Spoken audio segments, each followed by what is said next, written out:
this just keeps getting better for the Toronto Raptors. As everyone knows, the Raptors have been rolling as of late, but with some recent insights into what's going on behind the scenes for this Raptors team, not just with the star players, but also the bench pieces on the squad, has Raptors fans even more fired up about the direction and the opportunity that this team has over the next couple of weeks to make a serious run out there in the Eastern Conference. The way the schedule's opened up and the way things are coming together for this Raptors team. So we're going to break down all of these insights that have recently come out for this Toronto Raptors team, update on all of the injuries that the team has, and take a look at tonight's game against the Charlotte Hornets. So lots of stuff to dive into in this video. But folks, I appreciate every single one of you that's been supporting the channel. Still 53% haven't hit the subscribe button just yet, and we are 300 subscribers away from a massive milestone of 40,000 subs. So mean the absolute world to me. If you're enjoying the daily Toronto Raptors uploads, that you guys hit that subscribe button down below. It's completely free, and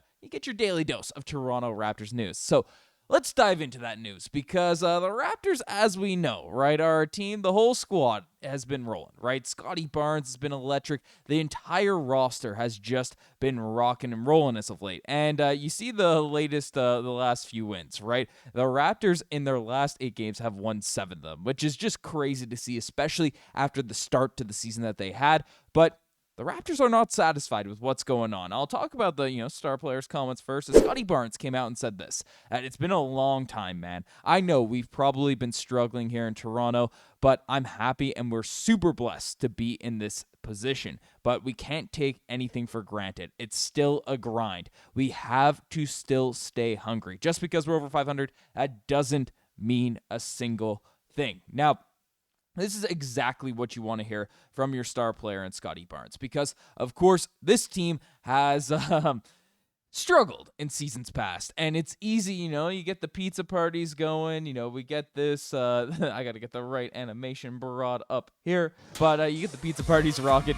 It's easy for players to potentially, buy into the hype, buy into the, okay, we're awesome, we're perfect, things are great, and just take their foot off the gas a little bit. And tonight will be a massive test in terms of what we can expect from the Raptors guys, including Scottie Barnes, including this group, because we play the Charlotte Hornets, who are a team out there in the Eastern Conference that have been struggling. 4-9 in terms of their wins-loss record, but a team that does have some talent. So it's easy to go into that game and be like, okay, this is an easy dub, and then, LaMelo Ball or whoever's out there is going to try to come out and slap you around. So a trap game, but Scottie Barnes saying he's locked in and stuff, but that's not the thing that has everyone really amped up. But Darko Rajakovic has had some really interesting comments on this whole situation, saying how he's been speaking a lot about our second unit and how our second unit outside of Sandro, Mamukelashvili, everybody's in their first, second, or third year. Everybody is so young, and those guys have amazing talent. And they're gelling really, really well as a group.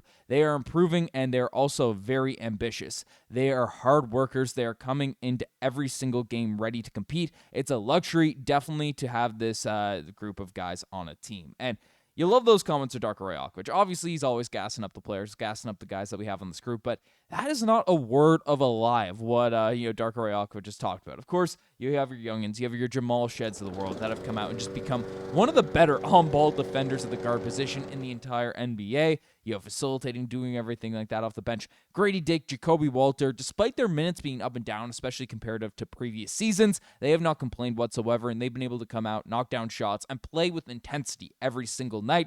So that's a huge positive. You have some big nights from Jameson Battle. Colin Murray-Boyles has been awesome. And then the guy that I just am still baffled by is Sandro Mamukelashvili. We knew he'd be good. We knew he'd be effective, and he can knock down shots, knock down threes. But what the Raptors got out of this man in terms of a $3 million contract and free agency is just crazy because 18 minutes a night, the dude is averaging 10 points per game, 3.6 rebounds, 2 assists per game, and shooting 45% from behind the three-point line. Now, that's going to be a tough number to sustain just given how the NBA is, but this man looks confident every time he shoots up the basketball.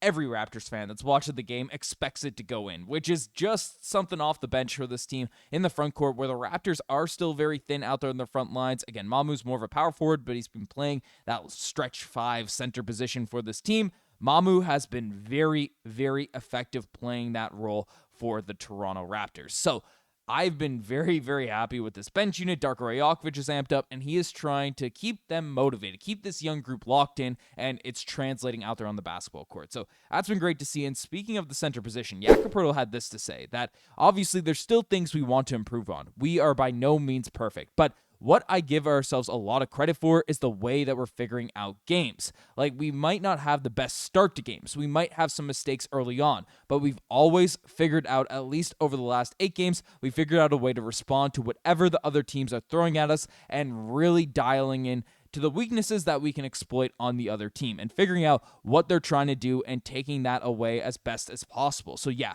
I feel like we're reacting to other teams' game plans, and it's been really good. And, these comments from Jakob Poeltl are very similar, what he just said to what I had to praise about Darko Rajakovic. Because, again, the starting lineup, we can't lie, there's some clunk to it. There's some redundancies. It's not the most roster that makes the most sense in terms of gelling together and stuff, but over the course of games, like we're talking in-game adjustments, Darko Rajakovic is making these tweaks, making these moves to make sure that the Raptors are always at least getting back in games. And, we made the jokes about the fake comeback for the Toronto Raptors in seasons past, and it probably should have been a sign that Darko Rajakovic is fully capable of making tweaks to rotations, making tweaks to game plans and strategies and stuff in-game, to where if the Raptors are losing, if they're going on another run the other team is, Darko's able to make some tweaks, make some adjustments to get the wheels back going, to get the Raptors back in a position now where we have a lot more talent on the roster. The fake comebacks turn into, earlier on in the game, the Raptors coming in and getting some W's. So, product of the slow starts might be the weirdness in the starting lineup. And, of course, if we become a contender, that is something that, the roster balance and everything like that will need to be addressed. And maybe we can figure it out, of course. But the Raptors are in a very, very good spot to take this team to the next level, to take things going. And again, I said it before, tonight's game against the Hornets is going to be huge, right? Because it feels like a trap game. They're a better team than their record would indicate. You take a look at their roster. You have LaMelo Ball, Miles Bridges, Colin Knuppel, if I can pronounce that correctly, has been playing ball. Colin Sexton's been sneaky good for that squad. You still have Brandon Miller out. They're still dealing with a ton of injuries. Josh Green is out.